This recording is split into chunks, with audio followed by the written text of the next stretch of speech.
Well, for a minute, I wasn't sure if I'd be able to watch this one. Mainly because I didn't see the other 354 ones first.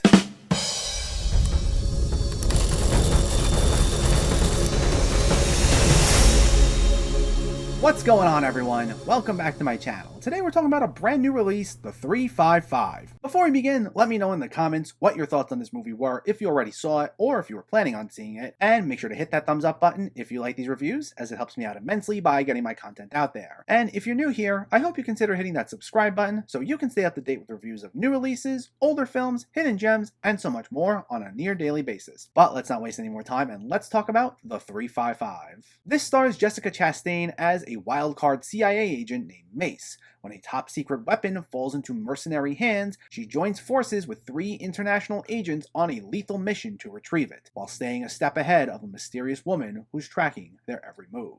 This is the second feature film behind the camera for Simon Kinberg, who also co-wrote the screenplay, and it technically was the first theatrical release of the year, but I only managed to catch it now that it hit VOD. It snuck right in there at the last second this month, as I thought it would be a bit before I'd see this. I truthfully did not have that many high hopes for this one. While Simon Kinberg was the writer behind one of my favorite X-Men movies, Days of Future Past, he's also written some of the weaker installments in that franchise, including also directing the worst of the bunch, Dark Phoenix. And while I have yet to see the Fantastic Four movie he wrote, I'm also quite aware of its bad reputation. And with a first weekend in January release, after being delayed a year, I wasn't holding my breath that this would be the movie to turn things around for him, despite the presence of a pretty solid cast that also includes Lupita Nyongo, Diane Kruger, Penelope Cruz, and Sebastian Stan. Now what I will say is, the movie wasn't quite as bad as I was expecting it to be. I think what ultimately saves it for me a little bit is the cast, who, despite being heavily underutilized, do try here. It's clear this was some sort of passion project for Chastain, who also serves as the producer, and you can tell she really gets into this, while both Nyongo and Kruger are solid enough as well. The film takes things a bit too seriously for its own good, so that it doesn't really allow any of these talented actresses to have some fun with these roles, but I wouldn't call the 3 of them bad. And for what it is, the production values are all solid enough, and it gives the film a feel of being competently made, so I'll give it some points there. And because of that, this wasn't quite a total slog to get through. However,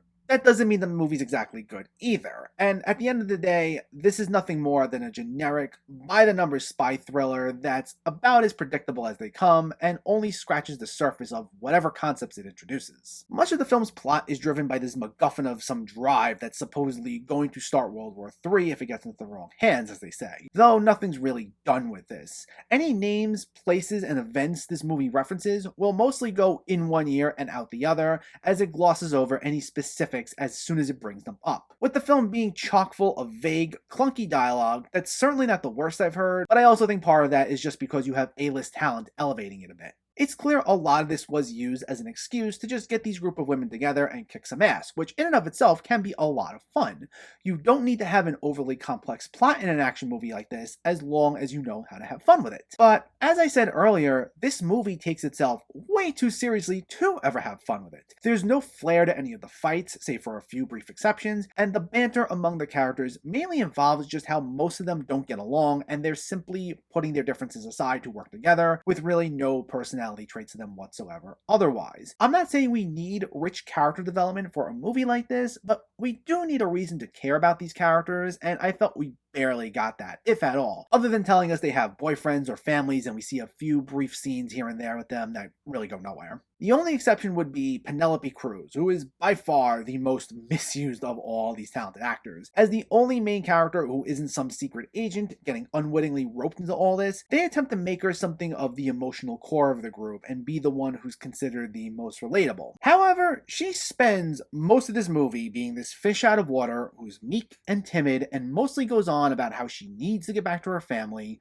And not to say that Penelope Cruz can't do a good job in a role like this, but this clearly did not play to her strengths whatsoever, and many of her scenes come off as contrived, hokey, and one-note. And it's especially a shame seeing this after having just seen such an excellent performance by her in Parallel Mothers not too long ago. And as for the 5th member of the group, played by Fan Bingbing, she's actually not in the movie all that much until the 3rd act, and even then, she's not given a whole lot to do, as much as the advertising would lead you to believe otherwise. Plus, Sebastian Stan as Mace's colleague is another one who gives it his all, but where they take his character becomes painfully predictable right from the very beginning. And I'd really be a bit more forgiving of some of this movie's shortcomings if at least it tried to have some fun with any of this, or if there was some substance to back up the seriousness it was trying to convey. But there were times this movie couldn't tell which direction it wanted to go in. It wants you to take it seriously, yet makes every character and plot point feel so glossed over in service of some action scenes. Yet the action scenes are never slick or stylish enough to just make this a fun little thrill ride. So because it never fully commits to either style, unfortunately, this fails at nailing whatever tone it was ultimately looking to go for.